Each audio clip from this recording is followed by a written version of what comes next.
Welcome to my channel friends, thanks for joining. Friends, आज की video में आप ये जान पाएंगे कि फ्लूइड को जब फेफड़ों से कैसे निकाला जाता है, यानी अमल कैसे होता है। आज की वीडियो में आप ये जान पाएंगे। फ्रेंड्स, वीडियो को स्टार्ट करने से पहले रिक्वेस्ट करना चाहूंगी, प्लीज चैनल को सब्सक्राइब जरूर कीजिएगा। इसके लिए सब्सक्राइब बटन पर क्लिक कीजिएगा, साथ बेल और ऑल के बटन पर लाजमी क्लिक कीजिएगा, क्योंकि इस पर क्लिक करने से आपको हमारी हरने आने वाली वीडियो की अपडेट मिल सकेंगे और आप हमारी वीडियो जो है सबसे पहले देख पाएंगे। टॉपिक की तरफ आते हैं फ्रेंड्स कि फेफड़ों में से पानी को जो है कैसे निकाला जाता है। फेफड़ों से पानी निकालने का जो प्रोसीजर होता है उसका नाम जो है वो थोरासेनेटिस है। इस प्रोसीजर को जो है फेफड़ों में से पानी फ्लूइड को जो निकालने के लिए इस्तेमाल किया जाता है, या फिर फेफड़ों के इर्द गिर्द जो हवा पैदा हो चुकी होती है उसको निकाला जाता है। यानी दो चीजें होती हैं, यानी या तो वो फ्लूइड होता है, पानी होता है, या फिर वो हवा होती है जो कि फेफड़ों के इर्द गिर्द होती है। इस प्रोसीजर या अमल के जरिए जो निकाला जाता है। इस प्रोसीजर के लिए जो एक नीडल जो है वो इस्तेमाल की जाती है, और इसके अलावा एक मेडिकल बैग होता है साथ, जिसमें जारी बात है वो फ्लूइड जो है वो सुई के जरिए निकाला जाता है और उसमें डाला जाता है, फिर इसको रिमूव कर लिया जाता है। अब ये नीडल जो है वो कहाँ तक जो वो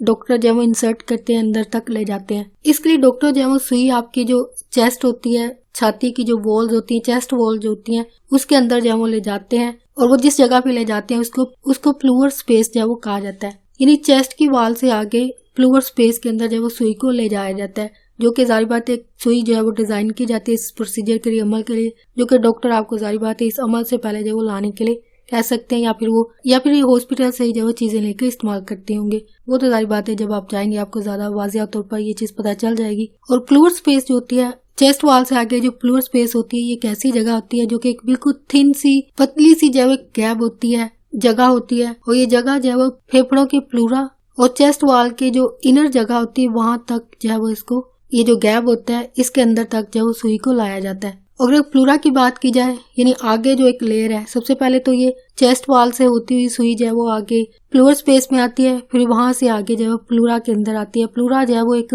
डबल लेयर मेम्ब्रेन होती है। डबल लेयर से मुराद दो तह वाली जो है एक मेम्ब्रेन होती है, जो कि इंसान के फेफड़ों के जो वो इर्द गिर्द मौजूद होती है। तो यहाँ तक जो वो सुई को जो वो लाया जाता है, फिर यहाँ से जारी बात है वो प्रोसीजर जो उनका मुकम्मल होता होगा, सुई के जरिए पानी को जो है वो, या जो हवा मौजूद होती है फेफड़ों के अंदर, उसको जो है वो निकाल लिया जाता है। ये सारा प्रोसीजर जो है वो आपका, जब आप फ्लूइड फ्यूजन का प्रोसीजर ले रहे होते हैं या अमल जब आप किया जा रहा होता है, तो अंदर ये चीजें आपके हो रही होती हैं। और इस फ्लूइड को निकालने के बाद भी मजीद आपके आगे जो टेस्ट किए जाते हैं, जो कि मजीद वजूहात को जानने के लिए जो वो करवाए जाते हैं, ताकि मजीद वाज़िया वजह जो पता चल सके, ताकि आगे मजीद जो डायग्नोसिस की जरूरत हो, जो कि डिफरेंट कई और टेस्ट भी हो सकते हैं। ज्यादातर तो यही होता है कि फ्लूइड के बाद ही टेस्ट वगैरह आपके खत्म हो जाते हैं, देन आपके लिए जो वो एक ट्रीटमेंट जो वो सोची जाती है, आपके लिए डिसाइड की जाती है। लेकिन कुछ केसेस में हो सकता है कि मजीद टेस्ट करवा सकते हैं, लेकिन ज्यादातर केसेस में ये होता है कि जो फ्लूइड निकाला जाता है इसी का जो वो टेस्ट करवा के वजह जो वो वाज़िया हो जाती है, देन आपके लिए तरीका इलाज वो अपनाए जाते हैं। और फ्रेंड्स, आज का टॉपिक आपके लिए इन्फॉर्मेटिव और इंटरेस्टिंग रहा हो